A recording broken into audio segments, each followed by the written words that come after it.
love you, Linda. Love you. The courthouse the other day in the hallway, you're singing "Oh Happy Day."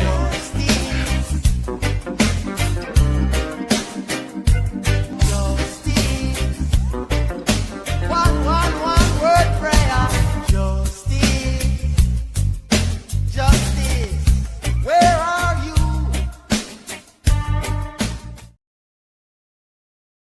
Evening, Justice Serve TV aficionados. I am going to be joined by Michel Bryant. Matter of fact, just this moment, I have a message that he has a Starlink connection.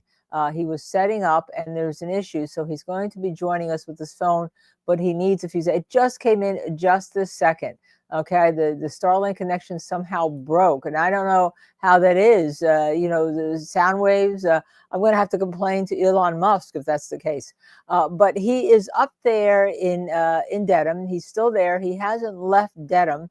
And he has looked at some things that we talked to you about this afternoon. As you know, when he got there at lunchtime, we told you that he was on a public sidewalk, and he was filming with his iPhone. And Trouper Hardman came out to meet him. And there was a discussion afterwards about whether or not Michel Bryant is true press and what could be done. And you'll have to hear the whole story from him, interestingly enough. But at lunchtime, this had just happened. So he hadn't had time to upload the video, which he's now done. And as soon as he can get on, we will show you that, because it's very interesting. They called him by his name, Mr. Bryant. All right. Now, Mr. Bryant obviously has a lawsuit, but you notice the first time he had an interaction that resulted in the lawsuit for filming on a public sidewalk and reporting on a public sidewalk, they didn't call him Mr. Bryant. So apparently people have been briefed. Maybe his picture is in America's Most Wanted at the Massachusetts State Police. And he was discussing this with Trouper Hardman. But the head of the courthouse there could not have been nicer, and he will discuss that with you. And I'm going to tell you that Michel Bryant had had met the person who runs the courthouse when he went up before this trial ever started. We've had 9 times he's been up there in terms of presence and all. And he wanted to go in. It was after there was another trial by Judge Beverly Cannoni that found somebody innocent, not guilty, a bench trial. And he wanted to go see, that trial had just finished, and he really wanted to see where the Sacco and Vanzetti courtroom was. I think it's number 25 that our trial was going to be in, the Karen Reed trial. And he got, escorted up there, told to look around, no problem at all. Well, it's the same gentleman apparently who runs the courthouse that Trouper Hardman handed him off to, and so he's going to tell you about that. But I think without that, I think he was testing whether or not they were going to arrest him for walking on a public sidewalk and reporting as a member of the media. Okay, so I can't wait to see that video. I know you can't wait to see that video. I know that video is coming, and I know that spread the word to all your friends. We're going to have this exclusive video for Justice Serve TV that no one has about he wasn't taken down and he wasn't arrested like Bao was, last week. All right. So that's the good news. Now, is that because they knew him? Is that because they knew he had a lawsuit? Is that because they knew he was a lawyer? Yes, apparently they knew he was a lawyer also. Okay. So it does sound like there's at least been some training or some education about who may be who and what you can do. And he went back, by the way, he also explained, and he's going to talk to you, that they asked him, because he's wearing all of his other press credentials. Apparently there was some indication of whether or not he was asked whether or not he printed them up on his own machine, which tells me that maybe they're watching. You know how Michael makes the joke about, anyone could use your printer and make a press credential. So maybe they're watching our show. And if they are, welcome. Come on in. Join us. As a matter of fact, if you want to identify yourself, we'll be happy to put you on the air, because there's nothing that we don't say here that we wouldn't have published and put on everywhere concerning this trial. So hopefully he will be on soon, whether he does something with his cell phone on Wi-Fi or not. I am in the middle here, and somehow I have left my phone somewhere, so I can't really text Michael to see where the heck he is. I can only get this on my computer right now, and so there we go. So we watched the whole show today. As you know, we were on the air streaming it, and I want to start before we get into Jennifer McCabe, because that's what we were all here for, with someone I have affectionately labeled Mr. Wiffleball, all right? And that is Ian Whiffin, the expert Whiffin, right? Who was there yesterday talking about a Cellbrite. And he is the representative from Cellbrite, or he was a person that was assigned and caused the change of the software. Remember, Cellbrite didn't initially pick up the search by Jennifer McCabe at 227.4, but their competitor Axiom did. Apparently, two competitors actually did. It also picked up the deleted, and this is Guarino first used Cellbrite and didn't pick up anything about that, right? And then when this became an issue, apparently, that everybody else's software is picking up the search and the deletion, Cellbrite went in and at the rest of, they got a complaint. They said they didn't identify who the complaint was from. Apparently, that's something that the judge ruled they don't have to do. It'd be nice to know if it was from, like, the Massachusetts State Police or someone. They got a complaint from a customer, and as a result of that, Mr. Wiffleball did tests. And as a result of that, because of his tests that he changed, and you know what? Mr. Wiffleball did a lot of tests. He put a cell phone, an iPhone, into a chest freezer, didn't know what the temperature was in the freezer, didn't have thermometers in the freezer to try to determine what temperatures would happen or what would go down with the iPhone and all. He also apparently rode around with his cell phone. And again, since I have somehow misplaced my iPhone, rushing to get here and sit down, on the top of a dashboard. And it looks like he may have done that the Sunday night, to say, well, the iPhone that I have, it records going up a hill as going up stairs or feet or whatever. Do you want to talk about Daubert, as I say, and Lanigan, which is the Massachusetts court case that mimics Daubert, which says, to have science in the courtroom, and Cellbrite says there's science right in the courtroom. To have science in the courtroom, you must have a methodology. That methodology must be tested. It must be reproducible. It must have peer review, and it must have an error rate. And this had nothing of that. This is somebody using his iPhone to make tests to see how it is, basically, that, yes, I know I can ding it. The problem is, D Life's Jenny D, is that I'm now wired. And if I showed you all these wires, I am wired in. I mean, you probably can't see it. That's two. I have three of them into the computer to give the show. So if I ding it now, I can't go get it anyhow. So I'm going to try to avoid having my withdrawal from my phone at the very moment. But I will do that as soon as I'm unwired from the show.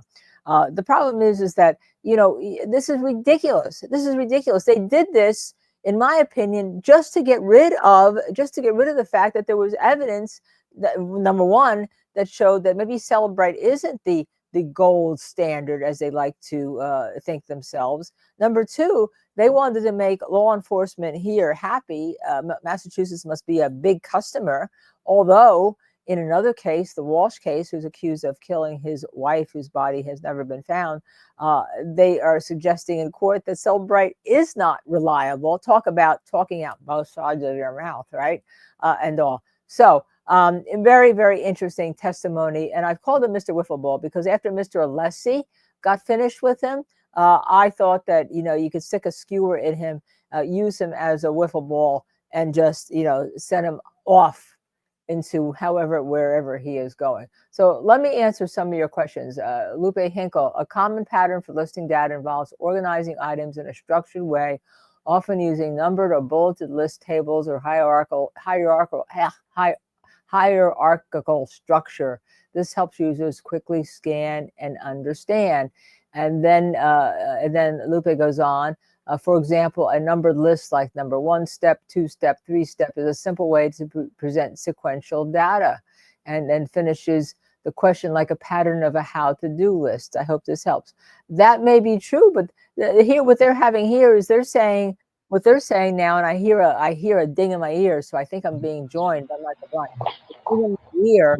There is that if you open a tab on your computer like 10 years ago, and then you never close it, and Michael Bryant is gone. A cameo appearance, like in an Oscar-winning movie. If you open on your computer and then you go back 10 years later and you use that tab, well, it's going to say that your search that you performed today was 10 years ago. But that's not how. I mean, come on, it's just ridiculous, and I think people are going to realize that. Bridget says, all for that to let them in. They all knew that already, just wanted to make the defense team seem shady to the world. Yeah, they want to make the defense team seem shady, right? With all the testing that people at the Department of Justice hires and validation studies and error rates, and yet you get this guy, Wiffleball, okay, who's doing that. I mean, I would have done something on redirect. I know that Alessi is very good and very direct, and on redirect he made him clear that the only time he ever performed this demonstration in court, was in court that day, that it's something he has on his computer to make a presentation about, but to use the words to use the specific facts dealing with our case here, the only time he demoed it was that day. I mean, I think you can start making some issues with when Hank Brennan attacks Aka and everybody, but it became clear that apparently the Wexler firm that the Commonwealth has used relied upon the data from Mr. Wiffleball. Now, experts can rely on data from other experts, right? They can rely on other experts. For instance, a medical examiner may say, yes, I looked at the testing, the toxicology testing of the testing lab, and my conclusion is X died from the cause of death was, drug overdose, and the manner of death was accident, right? That's very common. So here, the Commonwealth, apparently, we're getting a little bit of a sightseeing into the report that we haven't seen, that apparently Wiffleball, I should be respectful, call him Cellbrite's Wiffleball, it's his data that he's now saying that the 227 search for Hoslong to die in cold does not exist, was not made. It was made at 6:23 and 6:24. And by the way, even that's got some problems, because how do you change looking for a hypothermia to see what hypothermia is to Hoslong to die in cold? And how do you change hypothermia to, wouldn't it be how long to survive in cold? Okay. So apparently this supposedly was at the direction that Jen McCabe is going to say, no, I don't want to leave the site. Apparently when Michael Bryant came on, it says I need to leave the site. I don't want to leave the site, so you can come on, Michael Bryant, co-host. Yeah. Can you hear me or not? I can't. I can hear you. You look like you ran a marathon right now, getting back to the courthouse. This is this is about as live and raw as it gets. You're pretty raw. You're pretty raw. You're also getting arrested. You're also just wait. We can't kind of see you because you keep moving. Issues with Starlink. I'll put it that way and leave it at that. I don't know how much time I've got. You're double. We hear you double. Okay. I'm guessing that's somewhere in the back end, because I've only got one device and one microphone. Okay. So you might want to check on the back end there. Yeah.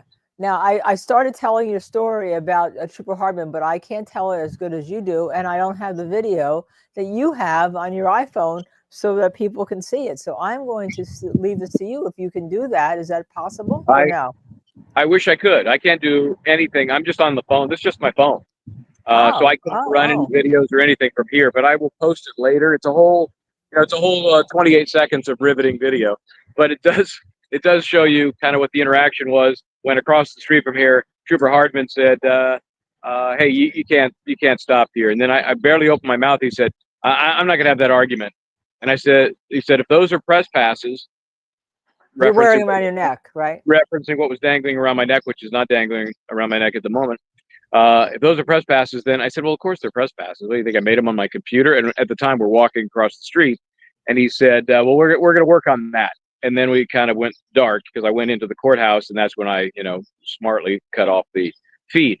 And that's when the head of the courthouse here, super nice guy who I apologize, don't remember his name, met him a month or two ago when I came here just to check out the place. Showed me around. Great. Let me sit and judge. No, he didn't let me sit in her chair, but he let me kind of look around. We've lost him again. We have lost him again. All right, damn Starlink and all. I'm sure he's going to try to get back on. There you go. So anyhow, so you were with Michel Bryant when he was talking earlier today, this afternoon. I had to leave, but I had Jen McCabe in my ear at my AirPods and all. So we went from Mr. Wiffleball, right? We went from Mr. Wiffleball, again, as I say lovingly, but I really thought the defense did fabulous. I thought it was a fabulous cross-examination. As I said, the re-cross, I probably would have gone a little more because at one point he was stymieing, unless he was stymieing because the judge wouldn't let him ask the witness how, that the whole 227 search is very important in this case to the defense, and the judge wouldn't let him answer. Well, it's very important in this case. The judge wouldn't let him answer, and then he stopped. And the real question he had to ask: did the prosecution ever discuss with you the importance of the 227.4 question? So, as I always tell you, there's always ways to get things in, and I think sometimes when you get objected to twice, you kind of leave it. But that was the question to ask: would the prosecution ever discuss with you, sir, in your preparatory sessions? Okay. And if he's that one, she would have had to let him ask, because that goes to whether or not he was biased by the prosecutor and trying to then taint his testimony in such a way. But I think the jury kind of gets it anyhow. The question is whether it's going to help the defense make sure that the prosecution proves their case beyond a reasonable doubt. I just thought that causing a whole company to change their software, rewriting their software because they want to get rid of a 227 search and now justifying it. And by the same token, it almost tried to attack initially the competitors. There's two major competitors, Axiom's one of them. And but he admitted that it's a great company and very valid and all. He tried to limit its effect by saying, well, it says that everything has to be taken, you have to validate everything, which is true, including for his company, riding around. I can't get even putting your phone in the freezer. And it turns out that those freezer experiments really didn't work, right? They really didn't work, because it turns out when you put your phone in the freezer, the temperatures went down really, really quickly when you were at a freezer temperature, like boom. And John O'Keefe's phone did not do that. And then at the very end, because he couldn't explain, Mr. Wiffleball couldn't explain things. Remember yesterday, he had an explanation that the reason why things may have been deleted was software confusion. Well, it turns out he's created that word, okay? He's created that whole software confusion because he had no way to explain why the search is there, how the search got deleted, and it wasn't deleted with the 4,000 other searches. Yes, there may have been 4,000 other things that were deleted, but they weren't 4,000 searches from that specific night at that specific time.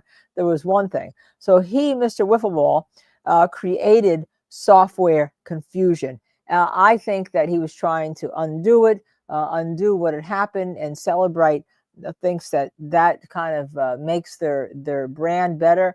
I think it makes the brand absolutely worse. I'm hearing in my ear again. He's going to be trying again. He's going to be popping on again.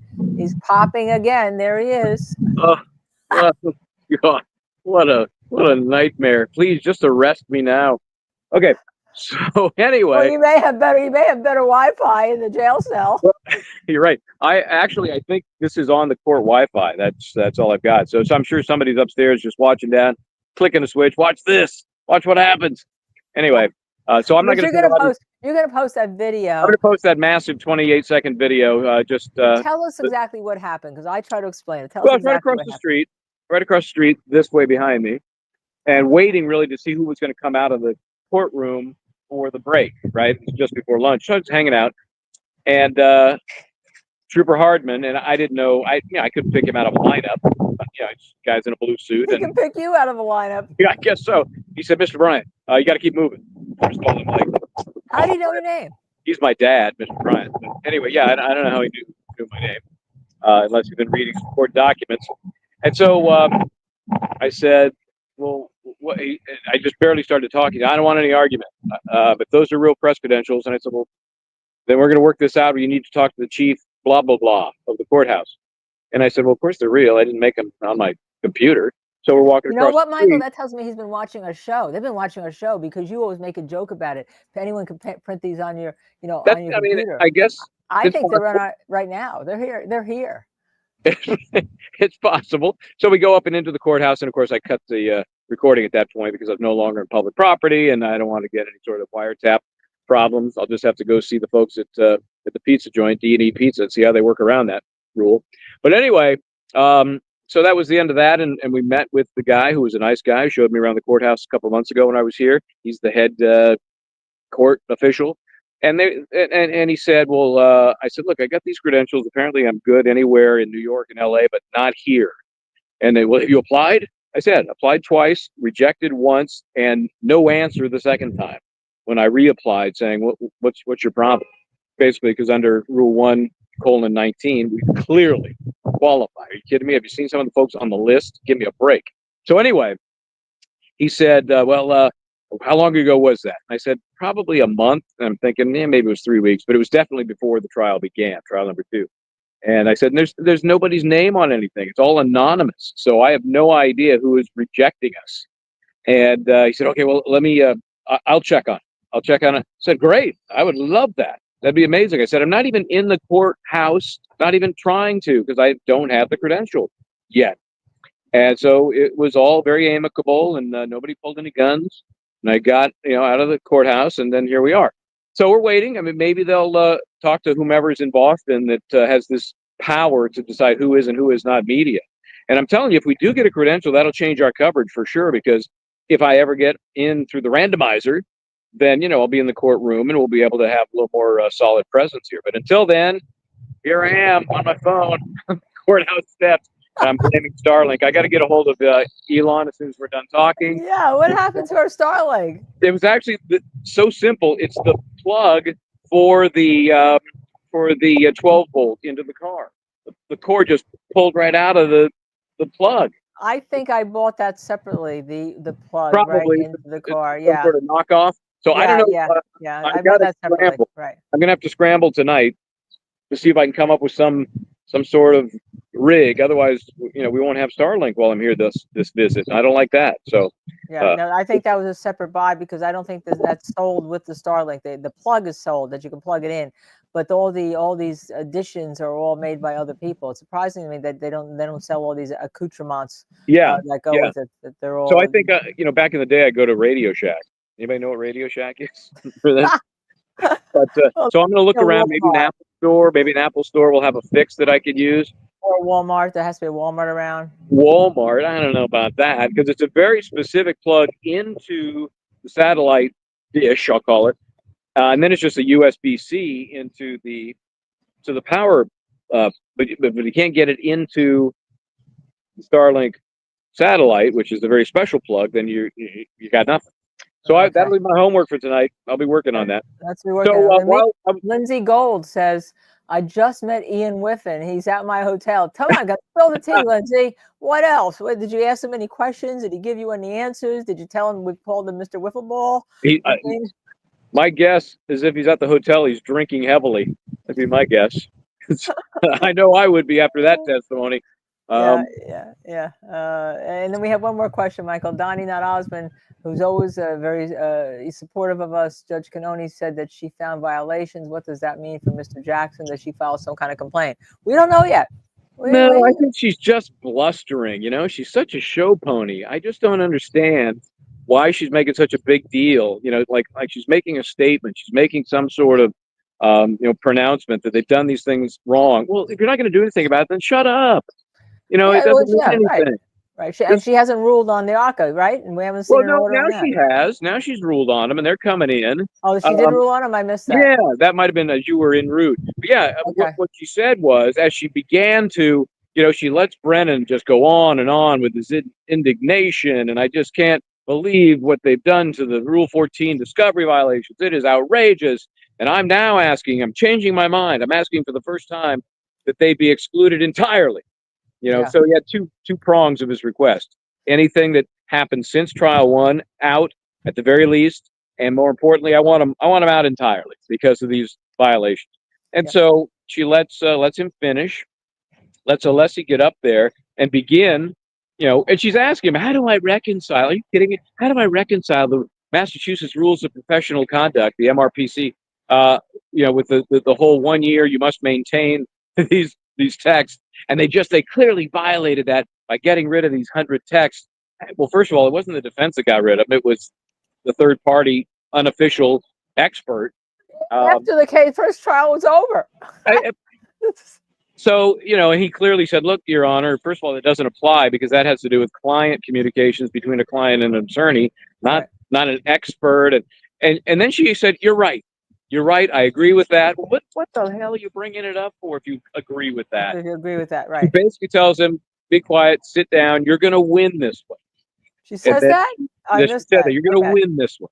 And then she goes on to say how, I believe I found these violations. However, the most important thing is a fair trial for the defense. And I looked around to see who stole Judge Canoni. But she said, yeah, we're gonna have a fair trial. That means ARCA is coming in, and I'm confident, speaking then to Brennan, you'll have I don't know if she said full-throated, but you'll have a robust, and maybe she said robust cross-examination. So here you go. She did what normally goes done for the defense. I'm letting the prosecution put this late discovery in, but I know you and the Kenny Button, you're so good that you'll be able to handle it. So she did. So that they got. It was kind of like a reverse, right? Yeah.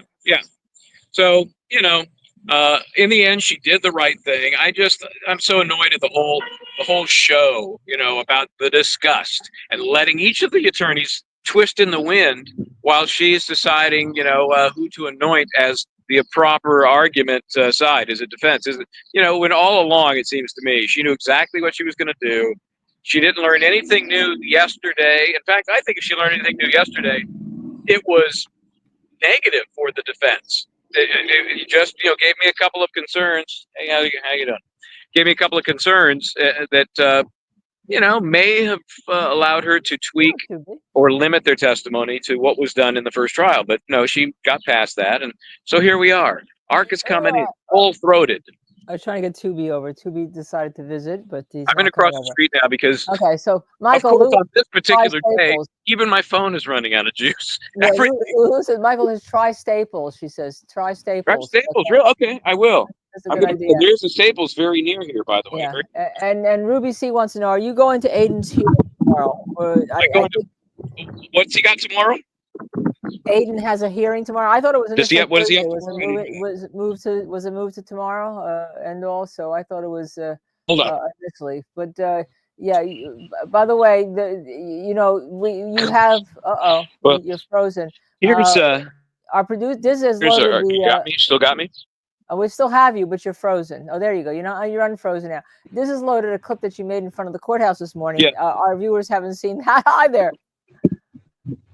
But you can't load it, right? Can we load it for Michael? Is it possible we can load it for Michael? I cannot right now. I can't do a damn thing. You can't do anything. I know. And you know what? One of these days, I can't do a damn thing.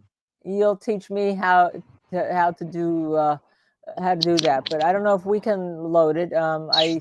Missy, do you know if we can load that clip or no? That in front of the courthouse. Either that, or we're going to have to put them on YouTube afterwards and put links to them and all, because that's why you're there, to show us what happens in front of the courthouse, right? And so now I'm back and I got a better signal because I'm at the courthouse. I go across the street where we set up for our live thingy. My live stand has blown over. My laptop has crashed to the ground. So I'll have to see what exactly is still working when I get back to the hotel. Oh my God! I have a feeling Justice Serve TV's budget just went kaboom. Yes, I think you're right. And then my phone was about to die, so I had to go get my big old block of juice here. So you can't make this up. No. And I know you wanted to get a rest in between, not arrested, a rest in between things. That didn't happen. I'll go back to the hotel, find swinging a Whiffin, and we'll have a cocktail. Well, you got to go find our plug first, right? We have to go find our plug. Yeah, I'm going to go. There's a Staples right up the road. I'll give them a shot. Who knows? I mean, Starlink is becoming so prevalent. Who knows? Could be, right? Yeah, and my recollection was that it was a Starlink plug, but that it was also a plug for some other things. Okay, there. So really, really interesting. So let's see. After we had Mr. Wiffleball, okay. And apparently we had Jennifer McCabe, and I understand that Court TV ran a poll about whether she's believable, and 60% said she was not believable. I was able to listen to some of her testimony. I didn't see, but I listened to some of it, even though I was in a meeting. I had a hidden AirPod on with my hair over it, say what? But it seemed to me when I was listening to her that the embellishment of what was happening, what was from the first trial, is pretty great. And it's not, and then it's only in one direction, to try to help the prosecutor. You watch the whole thing. I'm going to let you talk about it. Let me just give you a couple of high points here, because on balance, I didn't think she was, quote, unbelievable. I think if you have the backstory, then it makes it easier to feel she's unbelievable. Just if you try to cleanse all that from your head and just look at her first time impressions. But in terms of the issues we know are going to be huge in this case, one is the 1245 reference she made in trial number one, that she saw the SUV out front at 1245. That's a problem when we know that the hookup to the Wi-Fi system at John O'Keefe's was at 1236. Okay, so that's a problem. So how'd they fix that? Today, all she testified to was having looked out the window maybe 3 times. And during that 3 times, she didn't really look too much at what the time was. And that was basically because Brendan said, so you weren't really paying attention to what time that was. It wasn't your concern. And so that's how they worked around it.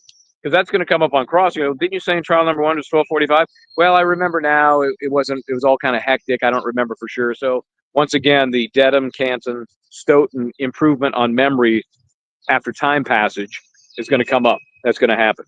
The other thing is, and I thought this was clever, people have been asking, with so many people leaving that house at the end of the party or whatever it was, how does nobody see a body on the lawn? If in fact that happened at or about 1232, Jen McCabe said she left at 1:45 and only one person left before her, and that was Brian Higgins. Everybody else came after her, right? So that means that if you believe the prosecution, then John O'Keefe was on the front lawn at that point. Right. Okay. Right. We know the big snow hadn't even begun yet. At 1:45, that wasn't that big of snow, but it was cold. It was windy. So she says that she came out of the house and was kind of curled up. She described it as curled up.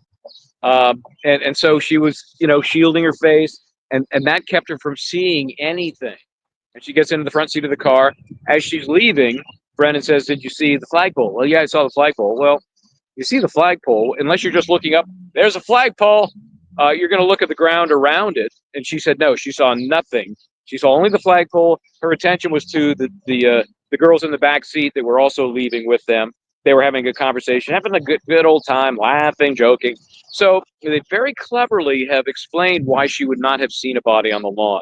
Yeah, that was sneaky. I think that was kind of sneaky, right? All of a sudden, I'm looking in the back seat. I'm not looking at the. Keep an eye out for every witness who left at or about the time Jen McCabe for some similar story that they shielded their faces. It was so cold they just hunkered down, curled up, and therefore that explains why they never saw anything on the front lawn. I fully expect that's the plan. Yeah, that's the plan. And also she was looking in the back seat talking to people, so therefore she didn't see him because she's looking at the women in the back seat. Everybody is looking elsewhere, right? Trying to explain this. I mean, he really has to explain away, and that's the problem. If you're going to prove your case beyond a reasonable doubt, you have to prove it beyond a reasonable doubt, not explain away the defects. And that's what's happening here. We're trying to explain away the defects. And then, you know, I was thinking about the fact that you remember that when Alan Jackson opened, he said, you're going to find without a doubt that John O'Keefe was in that house, right? Well, you've got the Brian Higgins, that there was somebody 6'2", you know, dark hair and all. The only person who would match that would be O'Keefe. But then today, and I know you can't put it up, but we put it up on our Twitter account, Whiffin didn't show the fact that his research showed that John O'Keefe's phone did move, right? It did move a certain amount. It moved in meters, according to him, but feet, almost 84 feet. It did go up 3 flights of stairs. They have to explain that away. But if you take it the way it is, that there's a big white circle. He had the phone in 3 different circles, depending on the movement. And that big white circle that he didn't show during his direct testimony, but was shown during cross, puts John O'Keefe with his phone in the house. This was such a prescient comment that we lost Michael again tonight. This is a good thing we have 2 co-hosts here. One of us who is here, I expect to hear that he's back.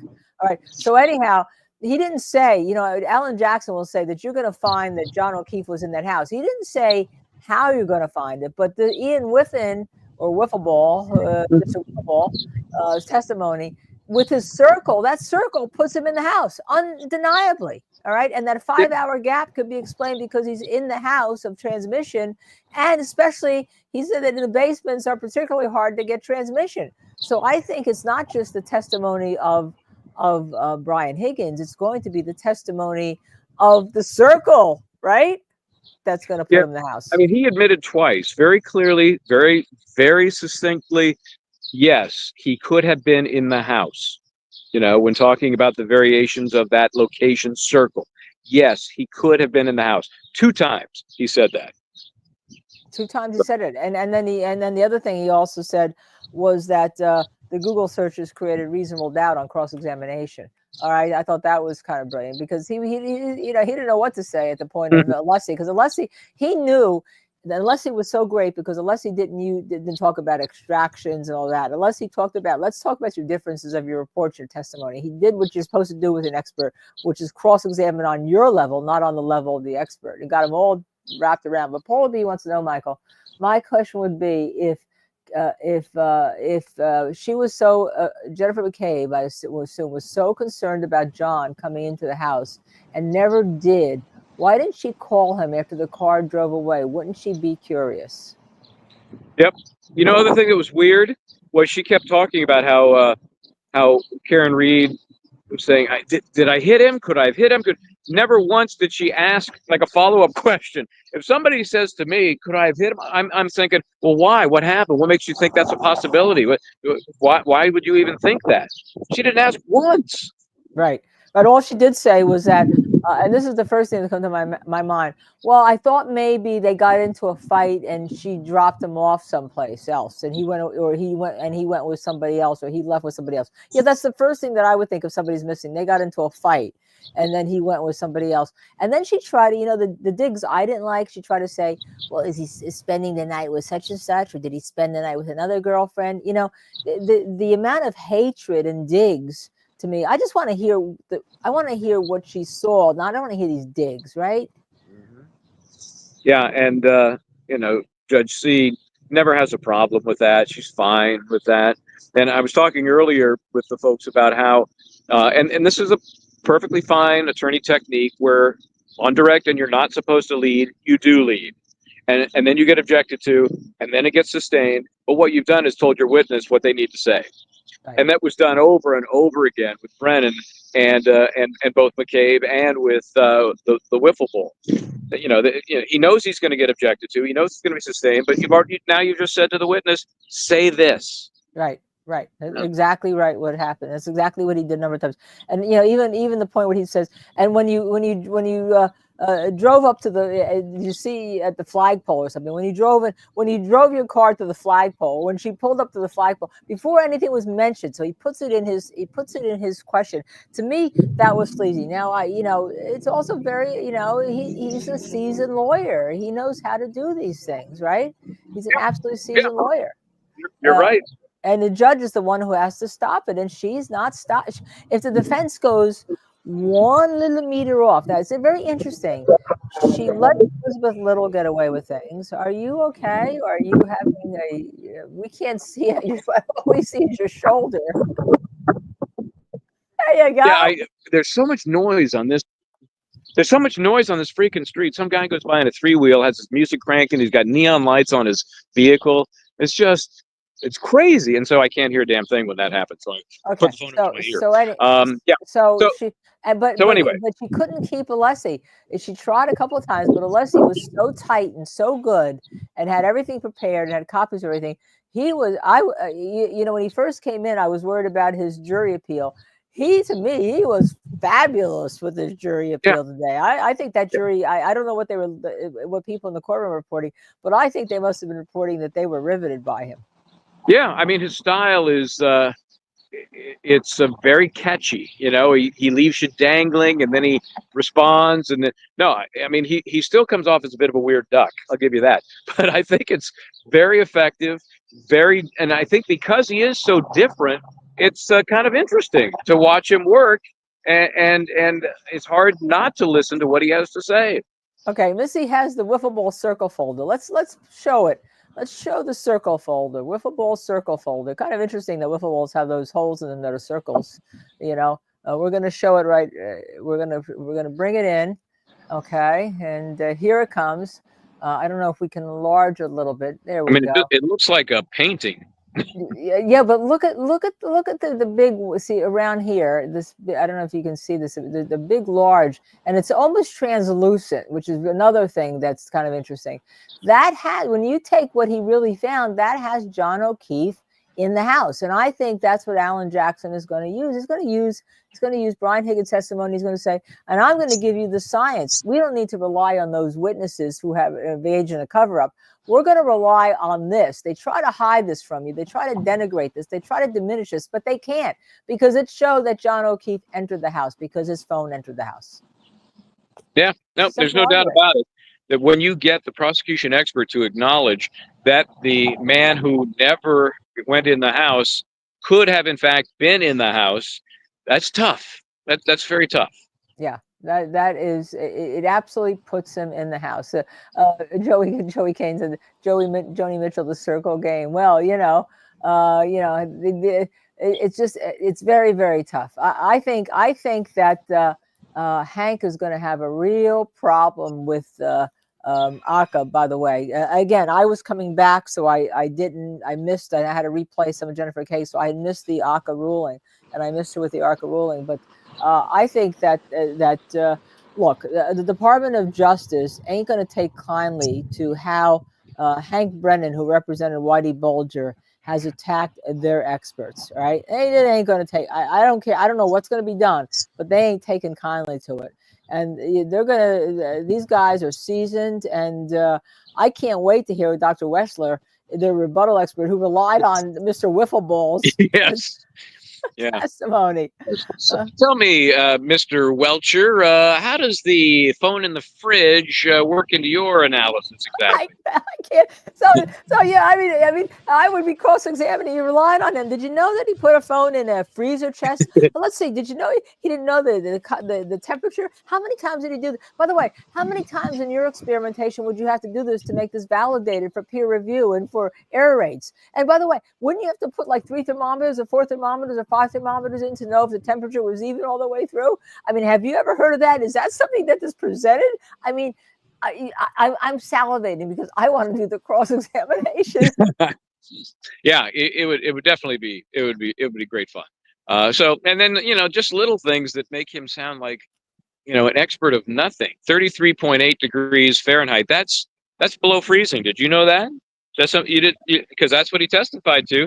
And he That's said, what he I don't testified know what the to. conversion is. The guy doesn't know what the conversion is from Celsius to Fahrenheit. Then he said this is so wrong. It was 5 degrees below Celsius. Well, 5 degrees below Celsius is not 33.8 Fahrenheit. It's not even close. So, So Michael, before you do that, because this may mean you have to run. No, I don't think you can run. Says that the best way you'd have to get a Starlink cable would be at West Marine in Braintree. They close at 7 today, but open at 9 a.m. tomorrow. So you're going to have to leave me. I'm going to probably have to be streaming, or you're going to have to stream from your phone at your courthouse, then run over to Braintree, and I'll stay on as we stream the trial tomorrow. that does make sense, right? Because people with boats have the Starlink and they use the DC. That's a very good tip. I don't think I'm going to make it in 15, but let me let you go, and I will do some work and find out what I can get. If I can't get something tonight, I'll update you, and obviously I'll join later tomorrow because I'll have to go back to the Marine place and pick something up. Well, if you're going to go to the courthouse at 8:30, though, even with your phone to report, and I don't can do that and then disappear to get the link, the power cord. And then I can continue on with the streaming of the show, because I think that our plan was to be on the air at 8:30 tomorrow morning, if I recall.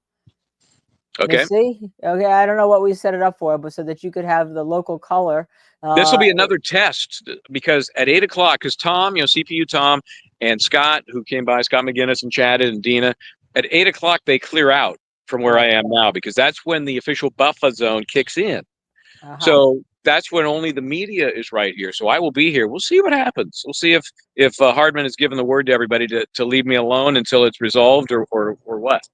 And then when we go into the trial, we'll start with Jennifer McCabe. I can continue watching. You can go to Braintree. How far is that, by the way? It's not Michael? far. Everything is close around here. It's probably 15 minutes, maybe. I don't know. Maybe call them. Maybe you can get on the phone right now and call them. Tell them to stay there and wait for me. No, and see if they have it. Oh yeah. I'll suss that out. Okay. We'll suss it out. So why don't you go? I'll close out the show. Okay, do that. It's been a pleasure. See you later. Okay, you're gonna post those videos. Yes, I will. Okay, he's sideways now. That's the way the prosecution case is going, sideways. I love that. I love that. I should have taken a screenshot of Michel Bryant sideways on the show and say, yeah, that's how the prosecution's case is going. We asked his opinion, it's sideways. So he's got several videos to post. He has to post later on tonight the video of him in front of the courthouse this morning, which he's going to post. He's going to post the video of his meeting, I'll call it a meeting, with Hardman, Massachusetts State Police Hardman, who's, by the way, in all three of these lawsuits in terms of not a named defendant, but he's in all three of these lawsuits. And then he'll let us know after he posts those. We will send them out, obviously, to everybody. We'll probably repost them on that. We'll do our YouTube posts, then post them on the links to them on X. So stay tuned. And the best way you can do that is to hit the notify bell on your thing, and then when we post something, you get notified that something is new. At least I find it works on the iPad and it works on the iPhone. Does not work on my computer. If I hit notify or anything, nothing comes up on my computer. So, but it does come up on the iPad. It does come up on the iPhone. So he's going to post those two things that you haven't seen. All right. Then tomorrow we're going to start at 8:30. We'll start in front of the courthouse. We'll see what happens to Michel Bryant.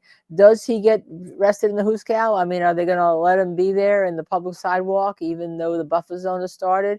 We'll get our answer tomorrow morning.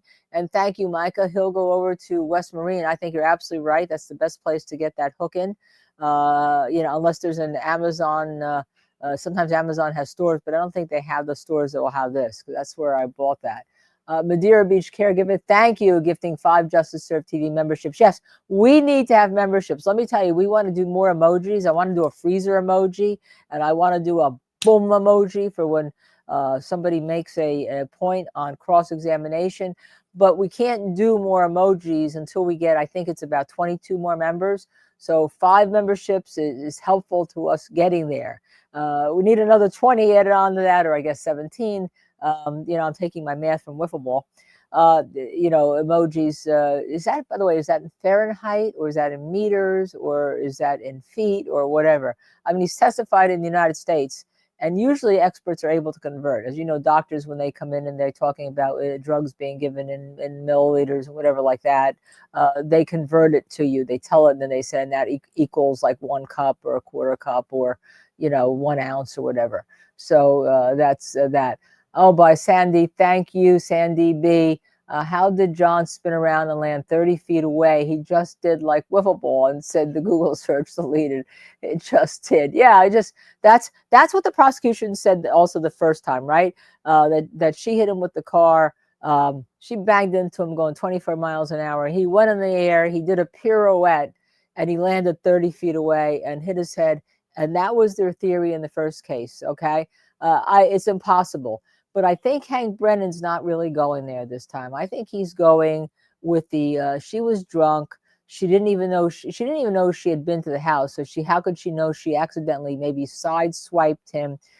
I think he's going to go with that spoiler in the top hit his head, kind of turned him around. He's drunk to begin with, and when he fell or whatever, maybe he hit the bark of the tree and landed on the bark of the tree, and that's what caused those things on his arm, and then died in the snow. I think he's going to have a whole different theory here, because there's no way that Mr. O'Keefe spun around and hit that. I think you're absolutely right. Let's join. Yes, Kimberlina, 15, member for 1 month. Michael better only have one drink. 8:30, he comes fast. You can see when he started today, he was in a picture, and I had a picture of him with me on the air. And I look like, I was in a denim shirt and it was kind of casual. And he was in his sunglasses like he was in a TV Hollywood movie. And people were coming up to our lunch hour asking questions, and then Dina came up and Scott came in, and he looked like, now poor Michael looks like somebody put him through the washing machine, because he had to then run from about a mile, those 100 yards away where he was set up with the Starlink, then run back here. Then he actually had a little bite to eat. And then the Starlink breaks, and we're wondering where he is. As a matter of fact, Missy, Disney, and I are wondering where he is. Hey, Michael, we're 1 minute late for showtime. We were just going to go without him, figuring he was okay. Either that, or I had figured that maybe he got arrested and he actually wasn't the Who Scout because he violated some kind of buffer zone later on, and we didn't know about it because I had to go to a meeting, and we were going to find him in handcuffs, tomorrow morning, and I had to check our bail fund and all to see whether our bail fund could get him out, or call somebody up there that knows about bail, which there are a lot of attorneys up there. You imagine with Michael Bryant having to call one of the attorneys that are in the case. Hello, is this David Yanetti's office? We have a correspondent up there who has just been in prison for violating the buffer zone, or buffer zone as they call it up there. So Sandy V, thank you so much for that. Kimberlina, thank you very much. Madeira Beach Caregiver, thank you very much. You all guys, and I use guys generically, you all are great. We love you all. That's why we do this all day. Now, so tomorrow morning, we will be back. We will see you at 8:30 a.m. Before we leave, because we have so many people watching right now, would you please hit that like button? I see we have about 255 likes, but we have many more than that watching, and more than double that watching right now. So hit that like button. That gets us into the algorithm. So I'm going to give you time to do that. This is my thing. Hit the like button, hit the subscribe button, hit the share button. It's all free. And then notify. And then if you deem, please become a member. Michael Bryant is better at this than I did. He posts a lot of different things for our members, although I've posted some things. And we do have somebody who's joined our top shelf, and we're going to actually have doesn't know it yet, a one-on-one conversation with them during the month, because you do get that benefit, depending. And then as soon as Karen Reed is over, we're going to go back to who killed Stephanie, and I won't give you her last name, in Oregon back in 1968. And I'm thinking that maybe our members should have first crack at trying to help us solve this cold case that people don't even know is a case, because her death was not ruled a homicide. She is a forgotten victim. And the only reason she came to me, and I will be doing an interview with the person who brought us to me. He'll be back from Thailand in May 31st, so they're around, and said that before he dies, he wants somebody to get justice for her because she's forgotten as if she never existed. So I'm thinking that maybe our members and our top shelf scholars and all. Maybe they'll run the groups, and for our 3 different memberships, we'll have 3 different levels of involvement. And I think that's the way to go with that. So I've been thinking a lot about that. But the problem is that Karen Reed right now is sucking everything out of everybody. But we're going to get there, because we're going to make sure that we get back to Stephanie, because 68, 78, 88, 98, 2008, 2018, wow, almost 60 years, 60 years. But I found family members. I found some, one of her siblings, and also, and I think that her father, believe it or not, may still be alive working for a company. If not, certainly he's got an ex-wife who may know where, because the mother died. Where he is, but no, actually it's the brother who's still alive, not the father. The father and mother died. So take a look at our memberships. Thank you for being a member. Thank you for your donations. Again, hit that like button. I'm Linda Kenny Bodden. I will see you at 8:30 sharp tomorrow morning, and we will be talking about what's happening in front of that courthouse. Thank you.